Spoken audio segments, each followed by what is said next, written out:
Aujourd'hui, au Détour d'un livre vous présente Les Promises, un livre de Jean-Christophe Granger aux éditions Albin Michel. Les Promises, ce sont ces grandes dames du Reich, belles et insouciantes, qui se réunissent chaque après-midi à l'hôtel Adlon de Berlin pour bavarder et boire du champagne, alors que l'Europe, à la veille de la Seconde Guerre mondiale, est au bord d'imploser. Ce sont aussi les victimes d'un tueur mystérieux qui les surprend au bord de la Spree ou près des lacs et les soumet à d'horribles mutilations. Le sujet donne envie de se plonger dans ce livre conséquent puisqu'il fait 656 pages et on se dit également que le nom de Jean-Christophe Granger est synonyme de qualité et donc que l'on va passer un bon moment à lire ce thriller qui se passe au cœur du Berlin de la Seconde Guerre mondiale. Bon, il faut bien le dire, dès le premier tiers du livre, il faut quand même s'accrocher pour continuer sa lecture, car il ne se passe pas grand-chose. On suit Simon, le psychanalyste, dans sa vie de maître chanteur de grandes dames, ces fameuses femmes de ponte du Reich. Toutes sont ses maîtresses et de toutes il enregistre leur psychanalyse dans lesquelles elles révèlent leurs secrets les plus intimes. Et puis voilà que 3 d'entre elles tombent sur un assassin au visage de marbre. Elles sont tuées, mutilées par cet homme qui semble se déplacer, tel une ombre. La question est donc, mais qui est-il et pourquoi agit-il ainsi ?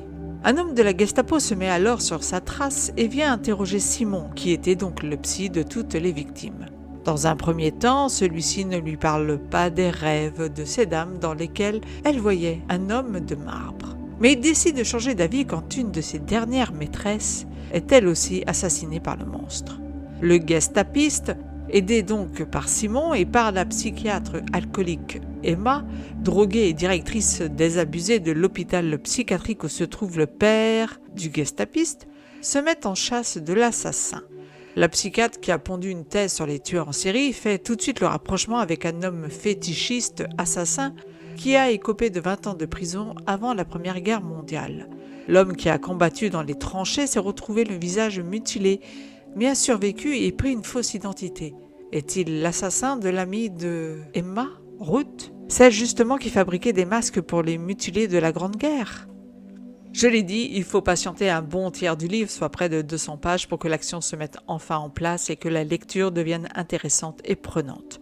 Nous suivons alors le déroulé de l'enquête des 3 protagonistes de l'histoire, qui vont au départ se perdre en conjoncture, avant chacun d'avoir à leur tour leur théorie sur le criminel et le pourquoi de ses crimes.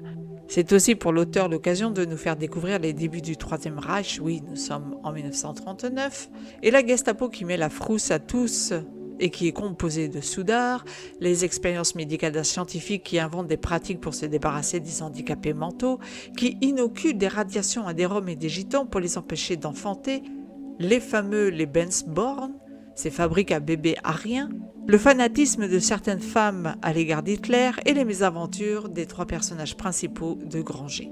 D'ailleurs, ces 3 personnages sont tous bien décrits entre les gestapistes à l'œil borgne, mais qui cachent un certain sens de l'honneur, un psychanalyste gigolo et maître chanteur, et une psychiatre qui se perd dans ces vices que sont l'alcool et la drogue.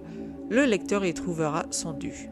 Mais voilà, alors que l'on a enfin l'impression que le meurtrier est découvert, Granger nous emmène sur une seconde piste. Et puis après que ces personnages aient mis la main sur ce second suspect, voilà que l'on repart pour une 3e traque. Le lecteur ne sait donc plus trop où donner de la tête, ne sait plus s'il faut continuer à lire, car c'est long. C'est très long. Noyé sous les descriptions des situations qui n'apportent rien à l'ensemble et finalement on n'attend qu'une chose, que l'énigme soit enfin résolue. Le plus intéressant dans l'histoire, quand on referme le livre, ce n'est pas le mobile du meurtrier ni le meurtrier lui-même finalement, mais les protagonistes des Promises que l'on trouve plutôt attachants. On comprend à la fin du roman, quand les actes odieux des victimes sont énoncés, que Granger s'est inspiré de vraies femmes nazies. C'est mon premier livre de Jean-Christophe Granger, et oui, je sais, il m'a fallu du temps pour commencer à lire le premier. Et je pense que je suis tombée sur le plus long et sur l'un des plus mauvais. Sincèrement, ce livre aurait gagné en action, en fluidité s'il avait été élagué de 300 pages au moins. La seule chose qui m'est plu finalement, ce sont les personnages et ce que j'ai pu apprendre de l'environnement de cette année 1939 dans une Allemagne nazie. Sinon, pour le reste, je suis déçue. pas sûr donc de relire un Granger de sitôt. Je me contenterai de regarder les films tirés de ces livres et la série Les Rivières pourpres, également tirée pour certains des épisodes également de ces livres. Bref, très mitigé sur ce n'est promise, je vais lui donner la note de 2,5 sur 5. Si vous avez aimé ces chroniques, n'oubliez pas de mettre un pouce vers le haut, de vous abonner à la chaîne si ça n'est déjà fait, et je vous dis à très bientôt pour une nouvelle lecture sur le site audétourdunlivre.com.